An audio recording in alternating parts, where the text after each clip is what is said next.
All right, all right. Looks like we're all set up on both platforms. I pray that you all are well, doing well, feeling well. Know there's a stomach bug or something going around. I just pray that everyone is well.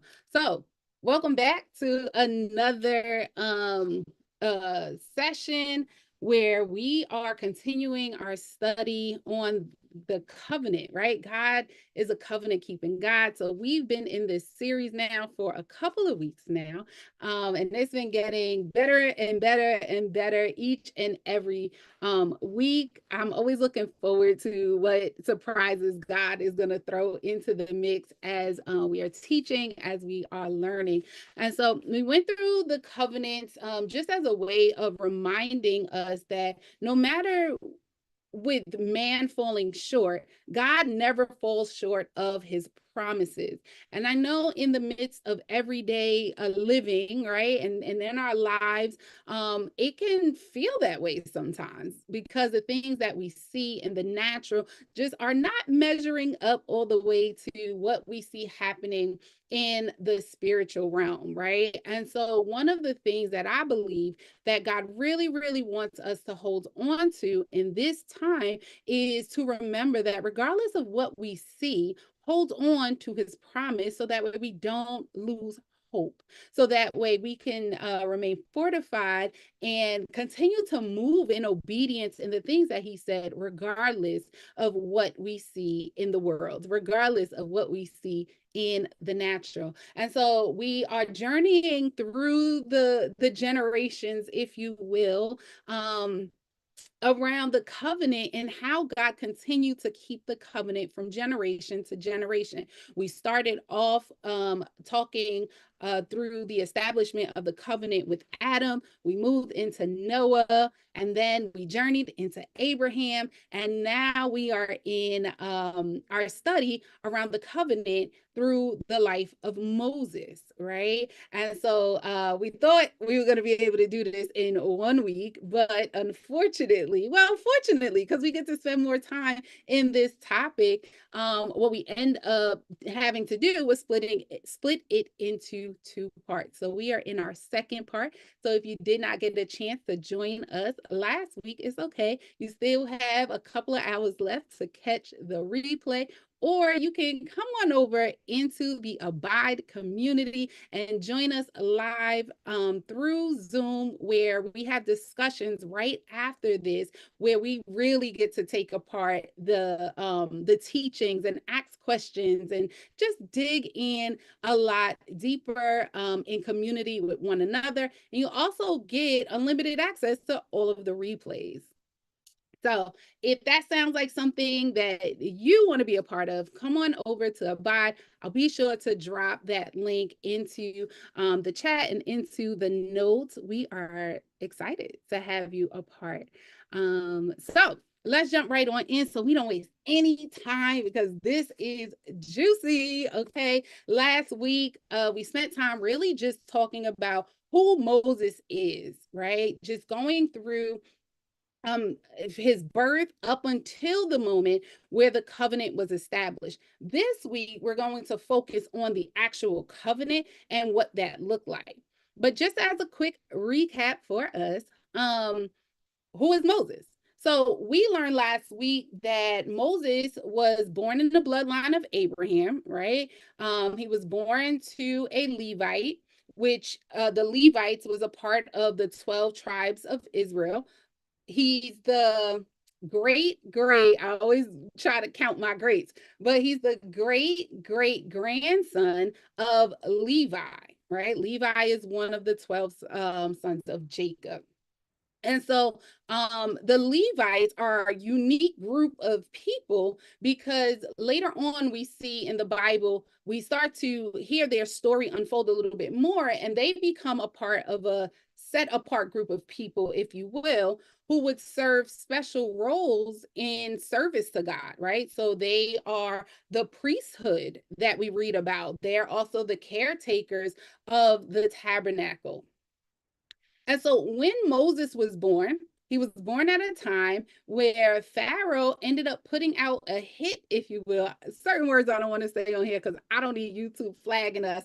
But if you're following along, you get what I'm trying to say. But Pharaoh put a hit out on all of the Hebrew male infants as a way of trying to stop them from increasing in number, right? They were just growing rapidly as a nation, as a people. And if you think back to the teachings on Abraham, that was a part of the promise that God made to them, right? So they were just living out the manifestation of God's promise to them.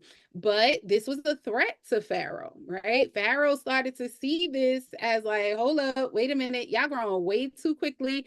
I don't know what y'all might try to do. You might try to plot against us and take over, get with our enemies. And like, there was just so many things that Pharaoh was going through Pharaoh's head that made him afraid of them, essentially, right?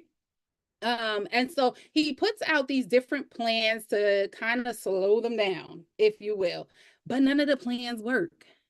So he ends up enslaving them and just treating them really harshly, right? So when we think about Israel being enslaved in Egypt, this is kind of where this whole thing starts, right? This is kind of where it begins. Now, Moses, his parents, they were more afraid of God than they were of Pharaoh. So instead of them doing what Pharaoh was commanding of the people, which was to put the male infants into the Nile, essentially, right? They don't do that at first. They end up hiding Moses for, I don't remember if it's 2 or 3 months. I believe it's 3 months. They hide him until it got to a point where it was just unsafe for them to continue to hide them. So his mom makes this special basket for him and makes it waterproof, puts it in a Nile, and sends him down a Nile, right? He ends up getting found by Pharaoh's daughter, who takes him in and essentially raises him. Now, there's a lot that happens in that. So if you missed it, either go back and reread the beginning of Exodus or go back and watch the replay because this part gets real juicy around who finds him, who's with her, who raises or helps to raise him in that time. So just for the sake of time, I'm going to keep moving forward, but just know Pharaoh's daughter, she finds him and takes him in as his own, raises him in the palace. And so he's being raised in royalty, if you will. So if we fast forward a little bit further into Exodus 2, he's now 40 years old. And he makes a decision. He goes out and he goes to see his own people, is what the scripture says. And he sees one of them being mistreated by an Egyptian. And so he goes to his defense. He goes to help his people out. And he ends up killing the Egyptian. Now, Moses thinks that they're going to appreciate this, right? Because these my people, right? But instead, they throw it in his face when he tries to correct them the very next day about fighting amongst themselves. And so this scares Moses, and Pharaoh finds out about it and looks to also now get rid of Moses again. So he runs away. Right, he runs away. He's afraid of man, and now he runs away, and he spends another 40 years in another land. Right, he spends 40 years in Midian, and he marries Zipporah and builds a new life as a shepherd tending to his father-in-law Jethro's sheep. All right, so he just goes and he starts this whole new life. Like, peace, I'm out of here. He thinks he's in the clear. But one day, while he is shepherding, I guess, if you will, he comes to the Mount Sinai, right? And he has this encounter with the Lord. He has this encounter through a burning bush, which is a story which many of you may be familiar with. And so it wasn't unlikely that a bush would be on fire in this land, right? Like that wasn't odd. What was odd about it was that it wasn't being consumed by the fire. And so that made Moses curious. He draws nearer.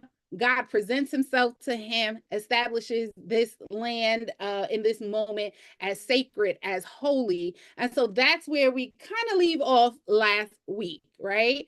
With God just telling him that he heard the cries of his people. So even though Moses left, right, forgot about the people, he just left and ran away, God still heard the cries of his people who were still going through it in Egypt. And so God tells Moses, I'm sending you back. Like, this is cute here. You done settled here, right? I didn't tell you to do that, but nonetheless, I still kept you. And how many times can we say we done made decisions to settle in places and ways that God didn't tell us to do that, but due to fear or doubt or whatever, we end up settling. And then God came back to Moses just like he comes back to us, because when God speaks a thing, he means it, right? When God establishes something, he means it and he will see it through. And so God comes back and he's like, I'm sending you back. I'm sending you back. So go get my people, right? And lead them out of Egypt. And Moses goes through all of these things as to why he can't, all of these excuses as to why he can't, right? Until finally he gets his family and he takes them back and he goes, right? And so that's where we leave off last week. I told y'all it was a lot.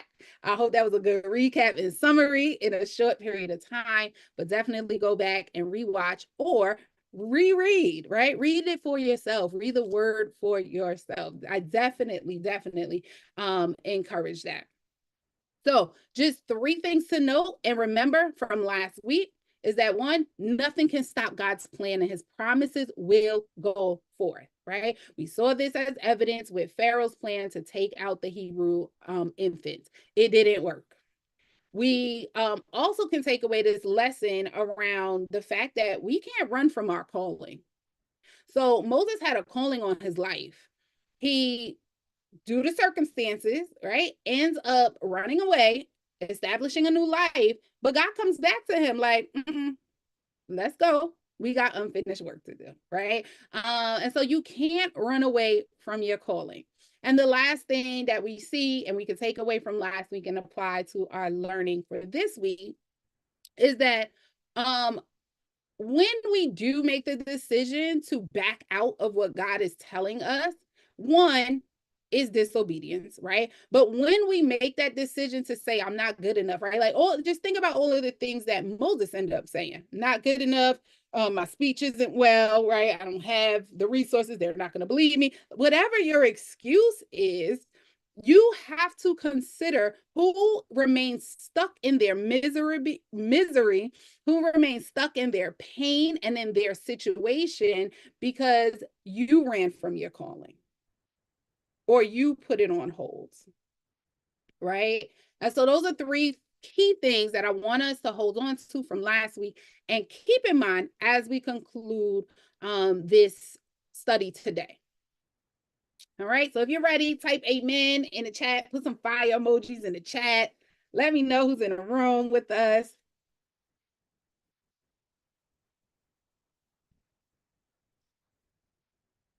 All right, I see the chat going.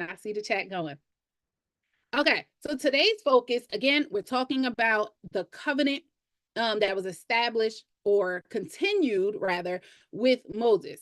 I'm going to start us off in Exodus 19.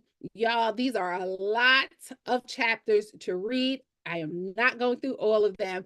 I encourage you to spend time reading the book of Exodus so that way you have a good understanding for yourself. But I'm going to give us a high level overview of some of the chapters, and we're going to make some pivotal pause moments, if you will, around some key elements that draw out what I believe God wants us to hear, to know, and to take hold of as it pertains to this covenant. So if we're looking at Exodus 19, the first 2 verses, what we see here is that it's been about 2 months since Moses led Israel out of Egypt, right? And they're taking camp, they're establishing themselves at the base of Mount Sinai. If you go back to the beginning of Exodus, when God was telling Moses he was going to send him, God told him, I'm going to send you and you're going to come back, right? And worship me here at this same place. And so this is what we're seeing living out, right? Again, when God speaks a thing, he means it. So moving on, we end up seeing God call Moses up the mountain to declare the covenant. He makes a promise saying that Israel is going to be my treasured possession. It's going to be a kingdom of priests and a holy nation. But, right, because God ends up entering into, here's my promise. However, here's what you must uphold to remain in covenant with me. He says and gives them this condition. If they obey his voice and keep his covenant. So if they obey what I say, then I will remain in covenant with them. I will remain in relationship with them, and they will remain in the whole of my promise, right? Being able to see my promise. And so God's promise, again, Israel as his treasured possession, a kingdom of priests, and a holy nation. Israel's responsibility, because every promise comes a responsibility on our end. Their responsibility was to obey God and to keep the covenant, right? Keep the 10 commandments that we're going to get to in a second. Moses ends up telling the people what God says to him, and they agree to do everything that was spoken. No problem. God, we got to, we're going to do this, right? And so Moses goes back. He tells God, people are good, right? They're ready to go. And he lets them know that they've agreed. And God tells him, okay, that's cool. Your words are cool, but I need to see it in action. Demonstrate it in action, right? And what God ends up telling Moses to do is to consecrate the people, because he's going to reveal his word directly to them. All right. He's like, Moses went down, he told them, but God's like, I'm going to go down so that way they can hear me. They can hear everything that I say. Right. So there's no denying this. But God was also doing this to establish trust for Moses with the people. Because now it's no longer just Moses telling them what God is saying. God's like, they're going to hear me say it. I believe that God was going before Moses to address every fear that he originally had. So when God met with him the first time, right, I believe that God was like, we're not going through this again. I don't got time for this, okay? So we're just going to take care of all of that. I'm going to go, and they're going to hear me speak. So that way you don't have to worry about them trusting you. You don't have to worry about them questioning who sent you. You don't have to worry about speaking. Right? These are all the excuses he gave in the beginning. And so I want to pivot here just a little bit. And I know if you are in the Abide community, we've been really going through it each week, really talking about consecration, right? Consecration, holiness. This week we're in sanctification. All important words for us to understand. So God tells him, go and consecrate the people. Now, consecration is a decision to be set apart and to be made holy. As I was going through this, what ended up coming to mind for me, I started to wonder, and I'm like, man, is it possible that we are waiting for God to speak to us about different things that he wants to do? God, I want to hear you. I want an answer. Give me directions. Right? Like think of the things that we go to God and ask him, and we're waiting for him to answer. We're waiting for him to speak. And it made me wonder if God is actually just waiting for us to make the decision to set ourselves apart and consecrate ourselves so we can carry his glory. Is God waiting for us to empty out so we can expand our capacity, expand it spiritually? So that way we can receive and steward whatever instruction he gives us, whatever he placed in us to birth and whatnot. And it really made me look at this place. Like when God speaks a thing, it's in motion.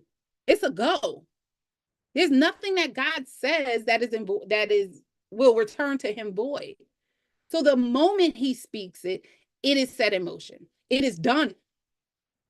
Even if we have to wait to see it in the natural, right? And we see this through creation. So when we're waiting to hear from God, you might still need to learn the things. You might still need to create the thing that he tells you to do, right? And whatnot, but it is already done. So I want you to get whatever it is in your mind that God spoke to you, that he told you to do, where he told you to go. And just know that if God spoke it to you, then it's already done. Now, again, there's some work that needs to be done in us, but it is already done. Go ahead and type that in the chat. It's already done. It's already done. And so keep this in mind as you're waiting to hear from God. And if you're wondering, why am I not hearing from God? Is God even speaking to me? I'm praying, I'm seeking him, and maybe you're even fasting. But consecration goes alongside that, right? It's not this separate thing. They all work together because consecration is about preparing yourself. It's about purifying our hearts. It's about surrendering the distractions so that way we can align ourselves with his holiness. So I'm going to pause here, write this question down. I encourage you to even go and just spend time with God around this week. What distractions or habits do you need to surrender in order to fully position yourself to hear from God and to carry his glory? I'll say it again for those who are my pen and paper people and you like to take notes. But what distractions? Ask God, God, what distractions, what habits are standing in the way that I need to actually surrender unto you so that way I can be fully positioned to hear from you? So I can be fully positioned to carry your glory, to be a glory carrier. He's not going to pour the purity of who he is into an unclean vessel. He's just not. But if we're honest, I believe all of us at some point in time or another have come to God knowing that we still had some things that needed to be cleaned out, but desperately desiring to be used by him. That we focus more on being used by him than being purified by him. And so sit with that as you go through your week and hear what the Lord has to say. So moving on, I just wanted to take that pit stop really quickly because how often are we talking about consecration, right? And what that means and why it's important for us. But if we continue on for Exodus, let's jump to Exodus 19. Let's go right at verses 9 through 25. We're just going to cover that whole section. So here we see Moses leading Israel through a time of consecration, right? And he's leading them through this period so that way they can prepare themselves to be in the presence of the Lord. And we see God instructing Moses to do three things with them. Three things that I want us to hold on to as well as we sit with the Lord on that question. So God instructs them to wash their clothes. And so this act of washing their clothes we can look at that as like this outward cleanliness, right? Um, and this requirement to stand before God as holy.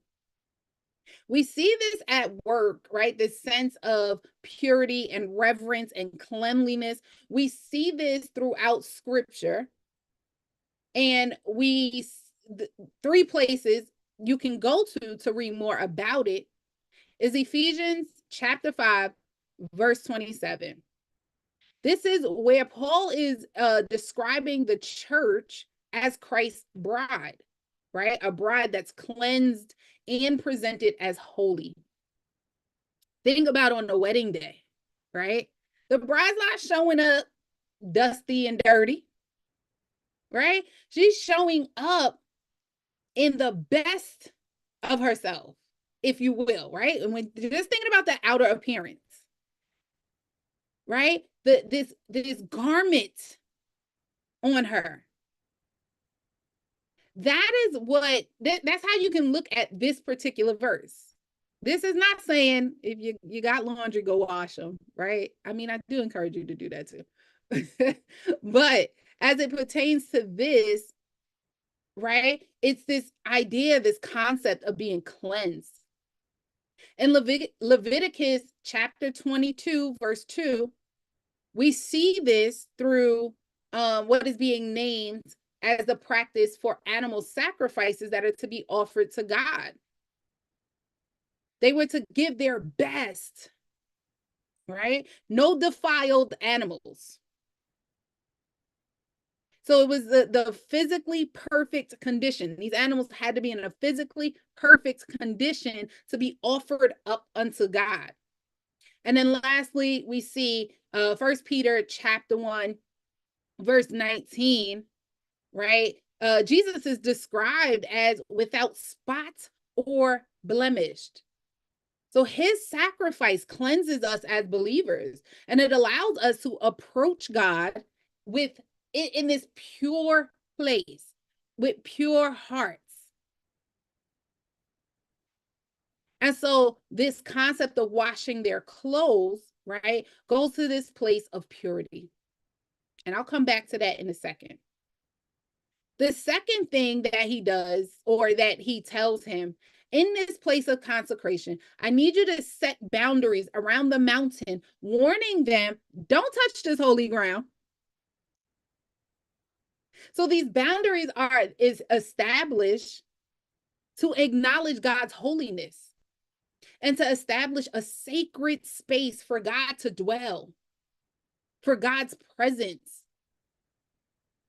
We also see this boundary show up through separation later on under the new covenant with Jesus, right? As believers, we are to be set apart for God. You can read about that in 1 Corinthians. I believe it's chapter 6. And so this place of setting boundaries for us and for them also helps them enter in this space of focus, right? Like pure focus. And then lastly, the third thing he tells them to do is to abstain from sexual relations. Even those that are married, right? Because I can hear some of the questions now. I thought that's okay if you're married, right? And in the covenant of marriage. But what God wanted them to do, what God asked us to do through consecration, is to dedicate ourselves, all of us, to the Lord without distractions. So them abstaining from sexual relations in this case, right, was them, it was self-denial. It was a way for them to demonstrate their spiritual readiness. So these things collectively, as a part of them consecrating, it showed reverence for the Lord. And it showed a desire, a willingness to be separate from the defilement of everyday life, from the defilement of daily living. So that way they could demonstrate purity in the presence of the Lord. And so by doing so, they can be in his presence. pure, undefiled. And so, what this looks like for us today is three things: purity, right? That's the cleansing. And we can do that by asking God for forgiveness, asking God to examine our hearts. The second thing we see through the boundaries, again, is this intense focus on God and God alone. So these boundaries separate us from the noise of the world. They separate us from the things that easily distract us. We can do this by setting sacred time. And this is not just something that we should do if we're getting into this place where we feel God calling us to consecrate, but this is daily living for us as believers, right? This is how we are made holy.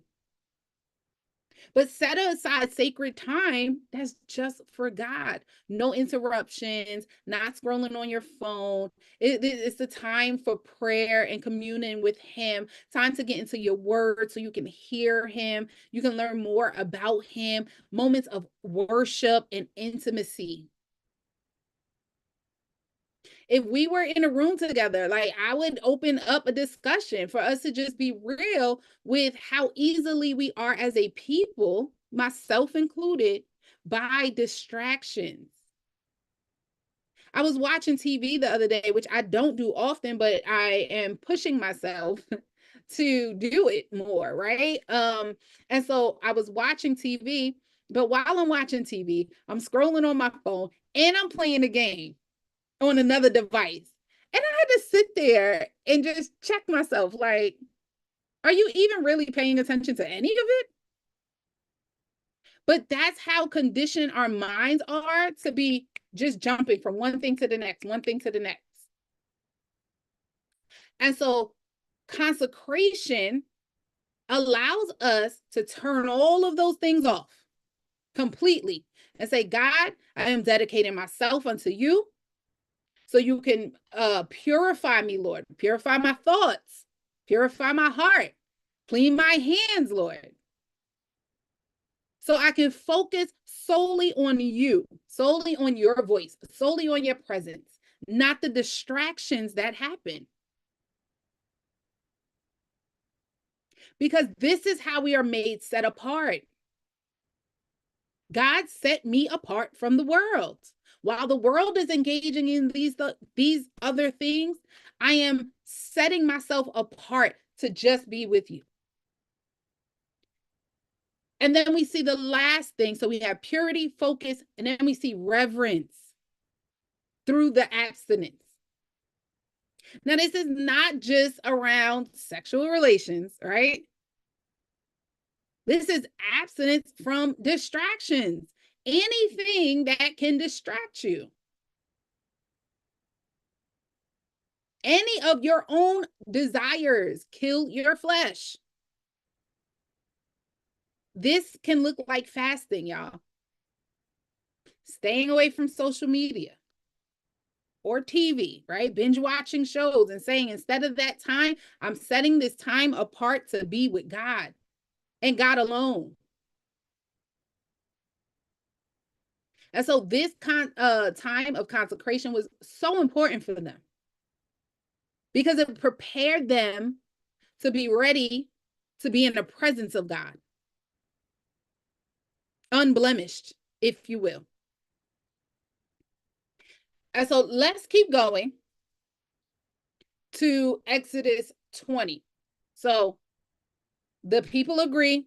Moses tells God, God says, great, I'm coming down. They're going to hear it for themselves directly from me. This will establish trust amongst the people with you. So that way you don't have to worry about them questioning you and whatnot. Are they going to believe you and everything else? Right? So go consecrate them so they can be prepared for my glory.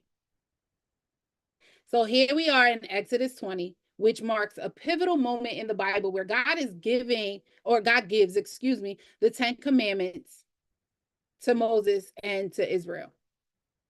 And these commandments establish a foundation for maintaining their covenant relationship with God. The first portion of Exodus 20 is God speaking directly to Israel and sharing how they are expected to live in covenant with him. God doesn't want us guessing. God is very clear with how he needs us to live, what he expects from us. He doesn't hide anything. That's just not his character. It's not in his nature. And so he gives them the commandments. And the first 4 is just about being in covenant with him. Don't have any other gods before me. No idols or graven images. Don't misuse my name. And remember the Sabbath day and keep it holy.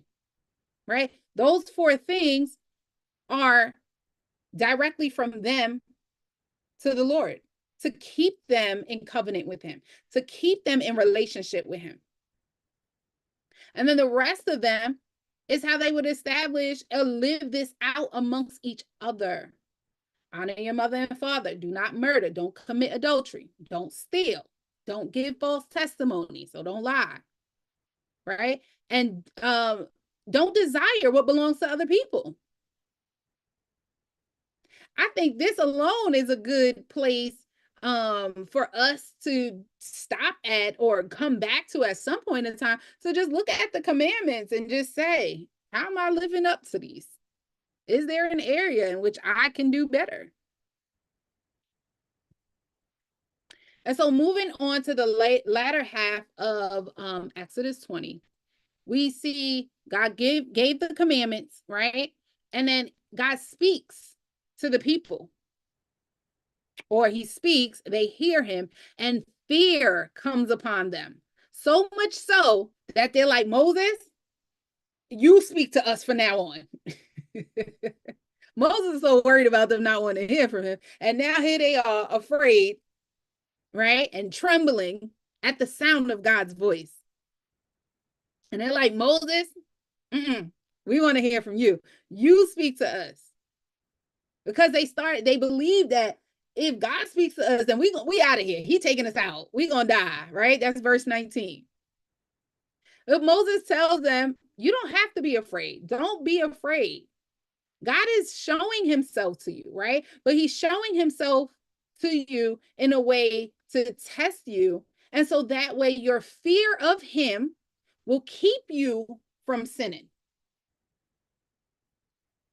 And then the rest of the verse goes on to warn them against idols and gives them instruction for proper use of altars, right? How to properly establish and utilize the altar.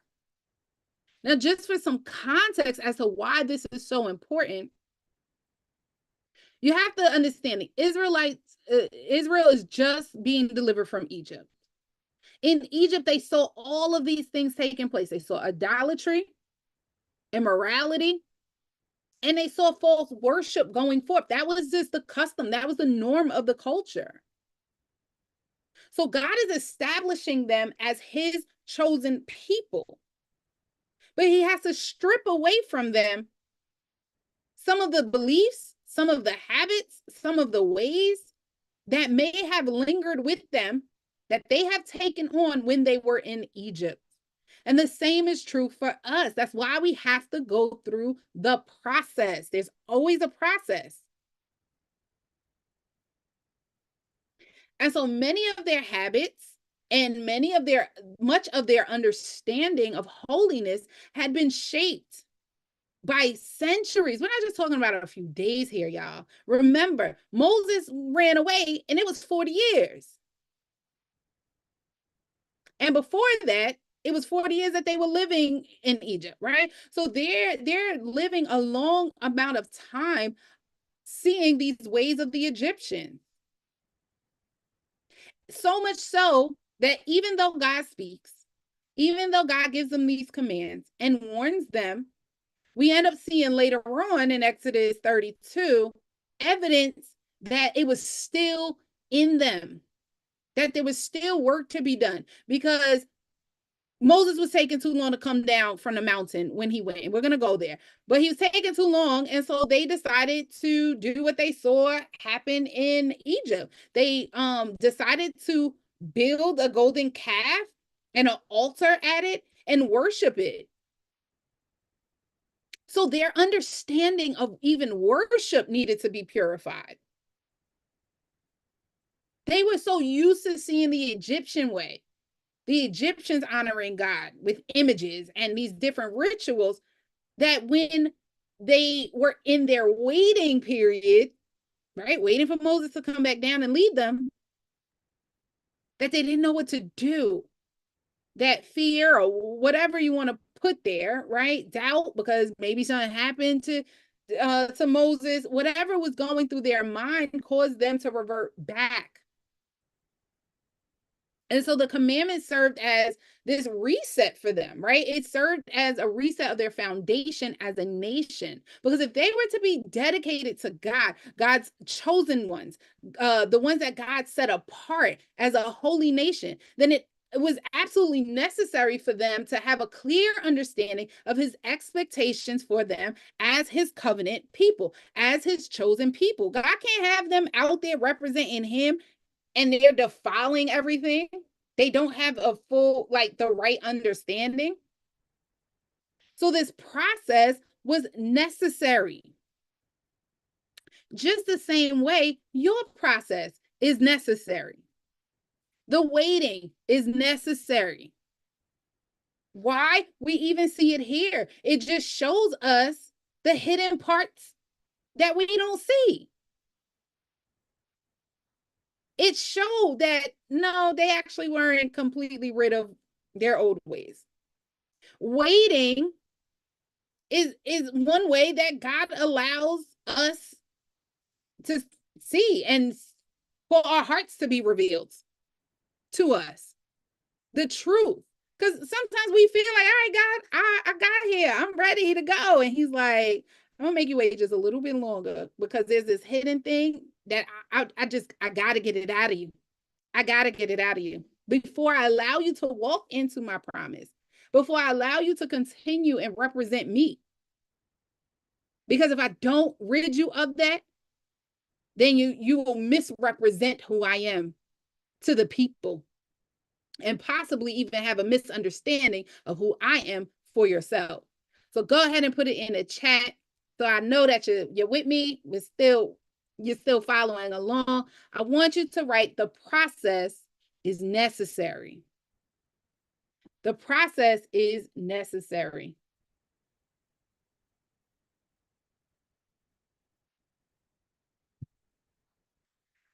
All right, all right, all right. How y'all doing? I hope you're good, that this isn't too much for you. But feel free to reply and respond in the chat. But let's move on. So now we're at Exodus 24. All right, we're at 24. This is where God formally establishes the covenant with Israel. And so the first 8 verses, we see the covenant being confirmed again, right? God instructs Moses to come up to the mountain. He tells him to bring people with them, the 70 elders. He tells him to bring Aaron, Nadab, I hope I'm pronouncing these names correctly, and Abihu. That's what we're rocking with today. So he brings them and the 70 elders of Israel with him. Now, this is key to note because God has established all of Israel as set apart. He's established all of Israel as his chosen people. But here he is now taking another cohort, if you will, right? Or establishing another group of people who he's like, actually, I'm taking you all up higher with me. Right. And so God tells them they still have to keep a distance from me, right? Like they still cannot fully come into my presence all the way, but they can come up the mountain with you, right? And so Moses brings them and he communicates all the laws and the commands of God to the people. They agree and they agree to follow and obey God's instructions, right? They even say, right, their exact words, all the words which the Lord has said we will do. And if you're familiar with what happens with them after, you know why I'm laughing at that, right? So Moses, God tells Moses, you now leave them there, but I'm bringing you up a little bit higher. And so I want to just speak into this moment for the person who is feeling isolated. You're not sure why God has you alone in this particular moment in time, in this season. I want you to consider the fact that God has chosen you for your obedience to Him, to His will, to His ways. Even if it doesn't fully look like you're walking in His promise, that God sees you, that God hears you, that God knows everything that you have been doing. You've been obedient, you've been patient, even if some days are a little bit harder than others, right? But He sees you and He knows your heart. And so this period and season of isolation might be God just saying, daughter, son, my love, I'm calling you up a little bit higher. And when we come up a little bit higher, know, right, that there's a great expectation on that, right? It's a beautiful thing to be handpicked by God and for God to say, I'm calling you up a little bit higher. But just know that as He calls you up a little bit higher, He's drawing you in closer. And just think back to why God told them they needed to consecrate themselves, right? Because for them to carry the glory, there needed to be this stripping, this removal of distractions, this removal of all the things that are not like God. And so there is a deeper requirement for you as well.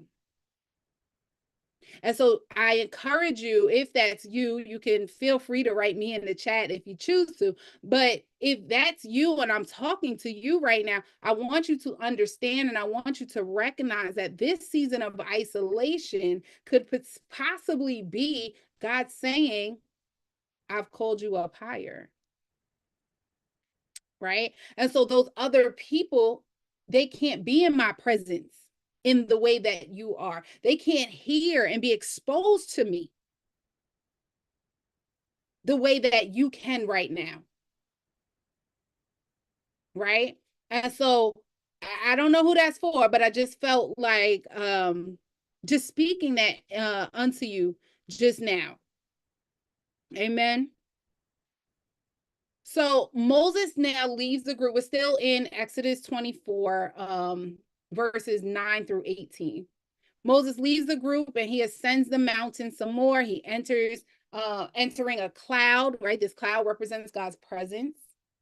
He remains on the mountain for 40 days and 40 nights. Now, this 40-day period may sound familiar,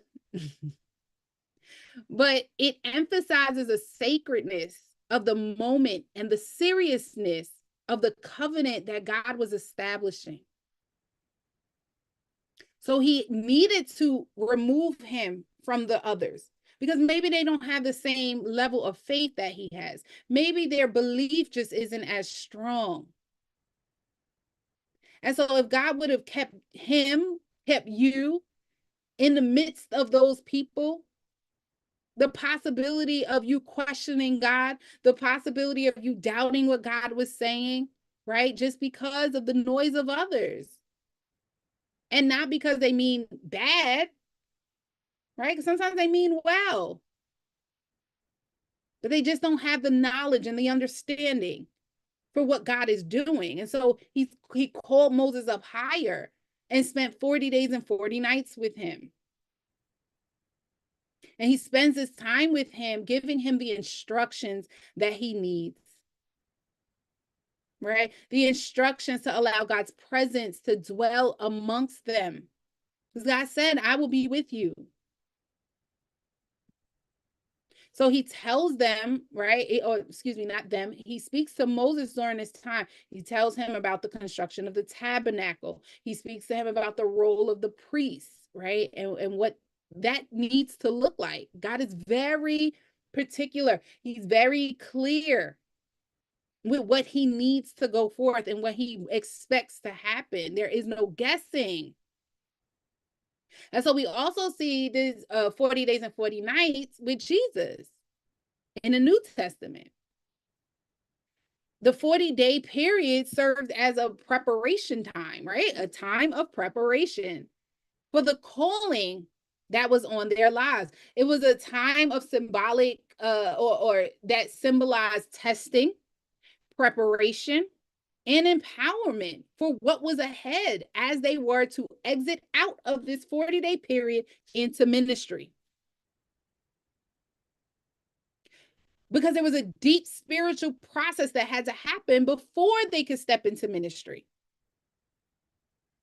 And so both Moses and Jesus exemplify this pattern of spiritual preparation and the need to remain faithful to God's purpose before they can even enter into their calling. So again, I kind of pivoted here earlier, but during this time, these 40 days and 40 nights, while Moses was on the mountain, this is where the people start to get restless. And they start to think, all right, Moses, he taking too long up there. What's happening?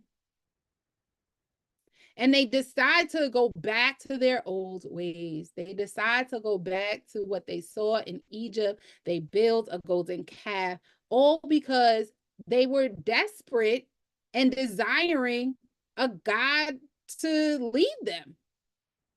So instead of them waiting patiently, even though they heard what God said, instead of them waiting patiently, they decided to take things in their own hands and build their own God, little g God.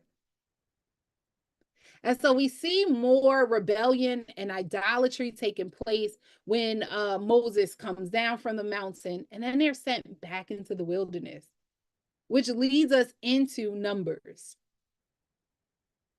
Right? And so we're going to wrap up here. We're going to wrap up here, but I want to take the time to really just stamp not only the covenant, but to stamp, what does this have to do with us today? Okay, Val, that's cool for Israel back in the day and Moses, but like, what does that have to do with us today?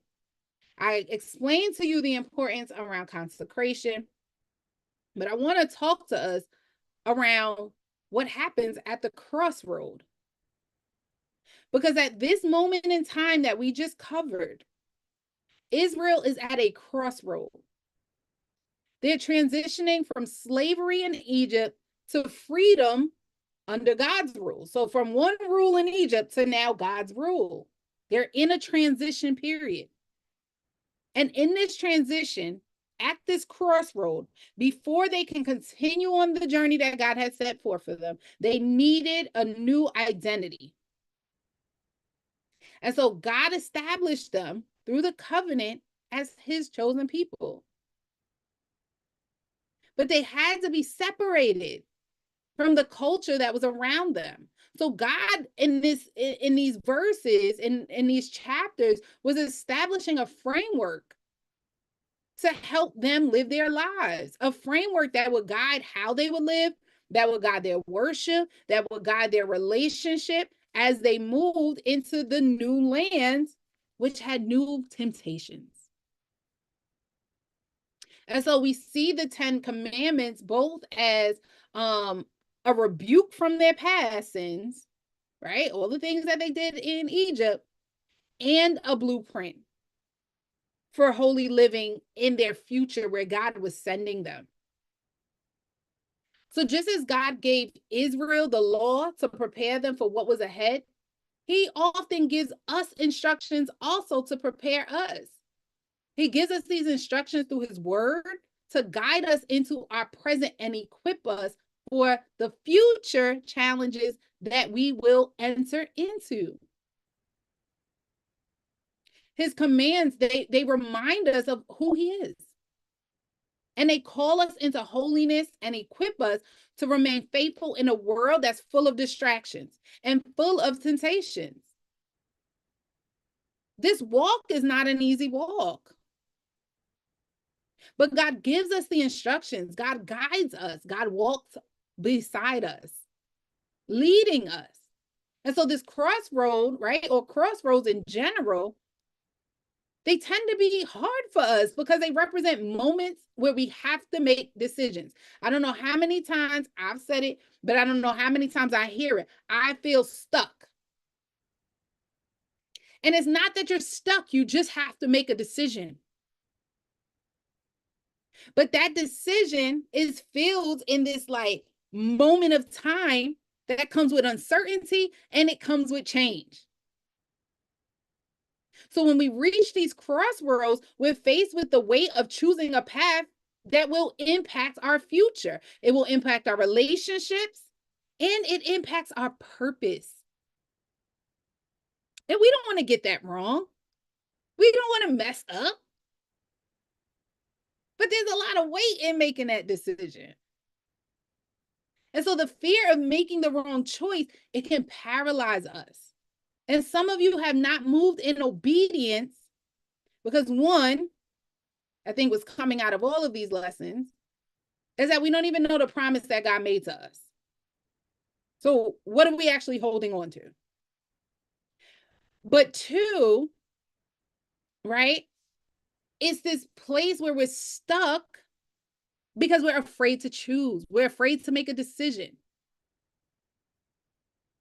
If we believe God to be the God who has a perfect plan, the God, not the God, God who never leaves us or forsakes us, God who, when he speaks, a thing is set in motion and it's sure to come through, to happen, to come to pass. His word never returns void. If we believe that he is our shepherd, he is our provider, and all the other things, then why do we get paralyzed and stuck and trapped in this place of not wanting to make a decision because we're afraid we'll mess up? We will mess up. At some point in time, you will mess up. But because God is merciful, he will get us back on track. And that will just be a lesson that we hold on to as we continue to move forward. That lesson strengthens us. So no more being paralyzed. And the next time that you find yourself feeling stuck, consider whether or not you're stuck because you are afraid to make a decision. But back to the crossroads. The crossroads also bring us face to face with our own limitations. And I think that's a part of the place where we get paralyzed. And we saw this with Moses when God said, I'm sending you. So we get faced with our limitations, our insecurities, our doubts, our fears, and everything else. And we struggle with trusting ourselves or with waiting on clarity from God, especially when the choice seems to be really high stakes, if you will. If it's low stakes, we're probably a little bit more likely to take a risk. But if we dig just a little bit deeper on the crossroads, right? The crossroads forces us to confront our values and our priorities. And at that crossroad, we end up having to evaluate what truly matters. Because depending on what path you choose, you're going to leave something behind. It might be someone, it might be something. Something got to get left back there because it cannot journey ahead with you. And so we're confronted with our values and we're confronted with our priorities. Look at what happened with Israel. They were, again, they were at a crossroad. And what did they value? They valued someone leading them. That was important to them. But they weren't compelled to wait. Right? They weren't compelled to wait. And that's why they ended up doing what they thought they should do from what they used to do or what they used to see. Well, my question to you is, are you willing to sacrifice comfort for growth? Are you ready to let go of something that may have been a part of your past in order to step into what's ahead? We have to consider that, because it's not just about making a decision, it's about aligning your choices with God's purpose for your life. And yes, that can be difficult. And yes, it will be a humbling process. He never said it was going to be easy. But nonetheless, in these moments of difficulty, right, when we are faced with the crossroad, know that the crossroad also has the potential to lead us into transformation, lead us into growth, and lead us into deeper dependence on God. It invites us to seek wisdom from Him, right? Because we can't make this decision on our own. It invites us to trust God's guidance when He does speak, and to remember, you're not really alone in making this decision. So maybe you're not hearing from God just yet, or in the way that you're expecting to hear from Him, because you're trying to make the decision on your own. So as we close this part of the study on Moses, there's a few things that I want you to remember. The main thing is God keeps His promises. He is faithful even when we fall short. He's always calling us to trust Him. And this part of the process may even call for you to enter into a space of consecration, right? And so that way you can step into His plan. I even encourage you that before you start making these New Year resolutions, these new goals, and, trying to do this whole plan, why don't you spend time fasting and in consecration? Turn everything off. We only got a few more days before 2025, right? Spend this next time getting so close to God, dedicating yourself to Him, hearing from Him before you decide to take the next step. So that way you can ensure that that next step is a part of God's perfect plan for you. That you heard from God, that it's not just your desire that you are building these goals and everything else from, but that is God's heart. That is God's will for your life. And so as you do that, remember that His promises are steadfast and His faithfulness is sure. It's a guaranteed thing. Trust in His timing and in His ways, right? So trust the when and the how. And as you consecrate yourself, just know that God's presence is with you. He's guiding you so that way you can fulfill His purpose in your life in this earth. Amen. So that's it for today. I'm just looking at the chat really quickly. I see a lot of juicy comments going forth in the chat.